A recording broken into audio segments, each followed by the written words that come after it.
अस्सलाम वालेकुम बच्चों। मेरा नाम मोहम्मद नफ़ीद है और हम लोग जो है वो फ़िज़िक्स नाइन्थ हमने स्टार्ट की हुई थी। इसका हम पहला ही चैप्टर पढ़ रहे थे।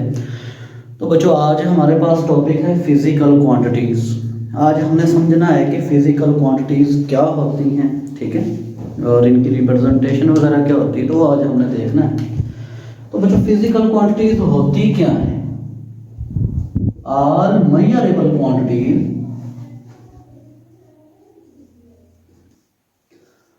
Are called physical quantities. वो तमाम क्वांटिटीज जिनकी मेजरमेंट की जा सके उनको फिजिकल क्वांटिटीज कहा जा सकता है।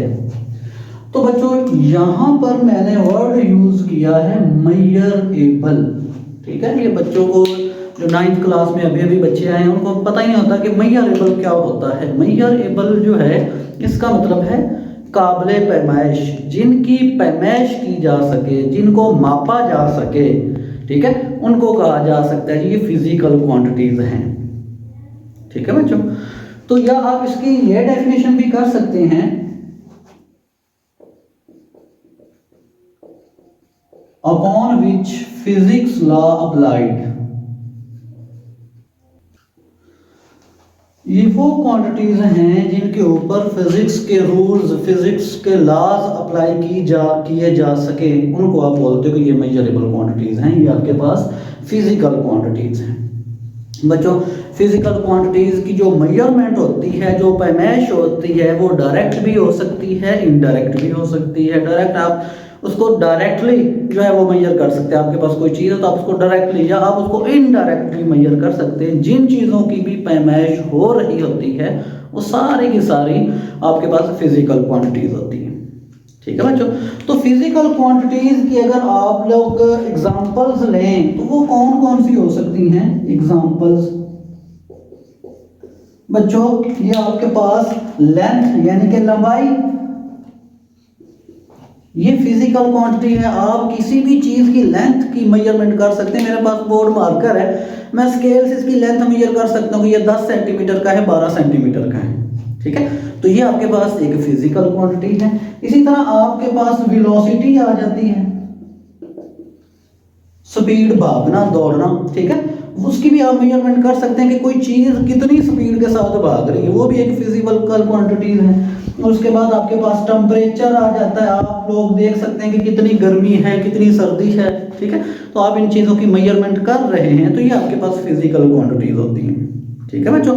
फिजिकल क्वांटिटीज क्या होती हैं, दोबारा फिर सुन लें। ऐसी क्वांटिटीज जिनकी पैमाइश की जा सके, जिनकी मेजरमेंट्स की जा सके, ऐसी क्वांटिटीज जिनके ऊपर फिजिक्स के लॉज अप्लाई होते हों, वो आपके पास जो है वो फिजिकल क्वांटिटीज होती हैं। और इनके जो पैमाइश होती है वो डायरेक्ट भी हो सकती है, इनडायरेक्ट भी हो सकती है, ठीक है। अच्छा ये इसकी एग्जांपल्स ही आपके पास चंद एक एग्जांपल्स हैं, ठीक है। बाकी तो आपके पास हर चीज़ जो है वो जिनकी जो आपको नज़र आ रही है, जिनको आप सेंस कर सकते हो, जो जिनकी आप मेजरमेंट कर सकते हो, जिनकी पैमाइश कर सकते हो, जिनको नाप सकते हो, जिनको तोल सकते हो, वो सारी की सारी क्या हैं? फिजिकल क्वांटिटीज हैं। तो बच्चों अगर ये फिजिकल क्वांटिटीज हैं तो नॉन फिजिकल क्वांटिटीज क्या होंगी, उनके बारे में भी तो हमें पता होना चाहिए। कौन सी क्वांटिटीज? Non physical quantities. तो उसको थोड़ा देखते हैं।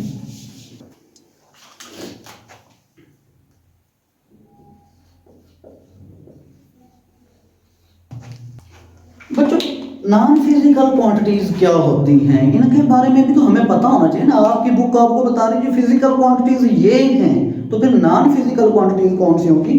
तो बच्चों आपके पास ऑल नॉन मेजरेबल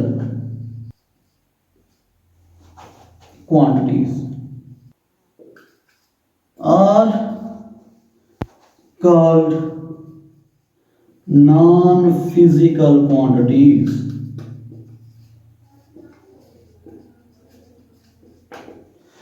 बच्चों नॉन फिजिकल क्वांटिटीज कौन सी होती हैं? जिनकी आप पैमाइश नहीं कर सकते, ठीक है, जिनको आप मेजर नहीं कर सकते, उनको आप नॉन फिजिकल क्वांटिटीज कहते हैं। अब हमारे ज़हन में आता है कि ऐसी कौन सी चीज़ है जिसकी हम पैमाइश नहीं कर सकते, जिसको हम मेजर नहीं कर सकते। तो बच्चों आपके पास जो है हैप्पी, अगर कोई बच्चा हैप्पी है, ठीक है, ये फीलिंग से रिलेटेड होता है। अगर कोई बच्चा खुश है, हैप्पी है, तो उससे पूछते हैं जी हाँ जी आप कितने खुश हो, तो वो कहता है मैं बहुत ज़्यादा खुश हूँ। बहुत ज़्यादा का मतलब ये नहीं कि वो 5 किलो खुश है, 6 किलो खुश है, ऐसा नहीं, वो ऐसा नहीं बता सकता। वो कहेगा जी मैं बहुत ज़्यादा खुश हूँ, ठीक है। अब इस हैप्पीनेस को, उसकी खुशी को हम मेजर नहीं कर सकते। इसी तरह अगर कोई बच्चा सैड होता है, ठीक है, उससे कहा जाता, वो आपसे कहता है जी मैं बहुत ज़्यादा परेशान हूँ। कितना परेशान है भाई, 2 किलो है परेशान? नहीं, 2 किलो प्रोग्रेस से नहीं कहेगा, वो कहेगा मैं बहुत ज़्यादा परेशान हूँ। तो इन चीज़ों की आप मेजरमेंट नहीं कर सकते, ठीक है। इसी तरह जो है अगर आपसे कहा जाए जी मैं बहुत एक्साइटेड हूँ, ठीक है, एक्साइटेड हो तो कोई एक गिलास भर सकते हो अपनी एक्साइटमेंट का? नहीं, वो आपको सिर्फ ये बता सकता है कि मैं इतना खुश हूँ, मैं इतना एक्साइटेड हूँ, ठीक है, मेरी फीलिंग्स ये हैं। फीलिंग्स की कोई मेजरमेंट नहीं होती। तो बच्चों इनको आप कहते हो कि ये नॉन फिजिकल क्वांटिटीज हैं। ये डिफरेंस पूछा जा सकता है कि what is the difference between physical and non physical quantities. तो फिजिकल क्वांटिटीज की मेजरमेंट की जा सकती है और नॉन फिजिकल क्वांटिटीज की कोई मेजरमेंट नहीं होती, उनको नॉन मेजरेबल कहा जा सकता है। तो ये आपके पास नॉन फिजिकल क्वांटिटीज होती हैं जी बच्चों। तो ये आपके पास नॉन फिजिकल क्वांटिटीज का जो है और फिजिकल क्वांटिटीज का एक रिलेशन था। अब हमारी बुक जो है वो फिजिकल क्वांटिटीज को लेके चल रही है, तो हम उन्हीं को थोड़ा सा डिटेल में पढ़ते हैं ताकि पता चल जाए कि फिजिकल क्वांटिटीज होती क्या है। तो आते हैं हम अपनी फिजिकल क्वांटिटीज की तरफ। तो अभी हमने पढ़ा था जो फिजिकल क्वांटिटीज होती हैं उनकी मेजरमेंट्स की जा सकती हैं। अब मेजरमेंट हमने करनी है तो किस तरह से करनी है? तो बच्चों यहां पर आपको एक बात ज़हन में रखनी पड़ेगी कि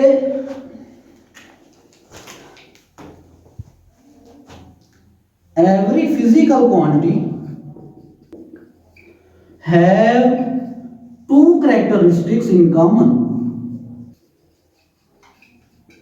जब आप फिजिकल क्वांटिटीज की बात करते हैं ना, तो उन फिजिकल क्वांटिटीज के पास, हर फिजिकल क्वांटिटी के पास 2 बातें होती हैं जो कि हर एक के अंदर कॉमन होती हैं, ठीक है। या आपका एमसीक्यूज भी आ सकता है कि कितनी बातें होती हैं कॉमन, या एक फिजिकल क्वांटिटी को कैसे बताया जा सकता है। तो 2 तरीकों से बताया जा सकता है। एक फिजिकल क्वांटिटीज के लिए 2 चीजें जरूरी हैं। कौन कौन सी चीजें जरूरी हैं जी? नंबर 1 पे है जी आपके पास उसका जो है न्यूमेरिकल मैग्नीट्यूड, और दूसरे नंबर पे है जी यूनिट।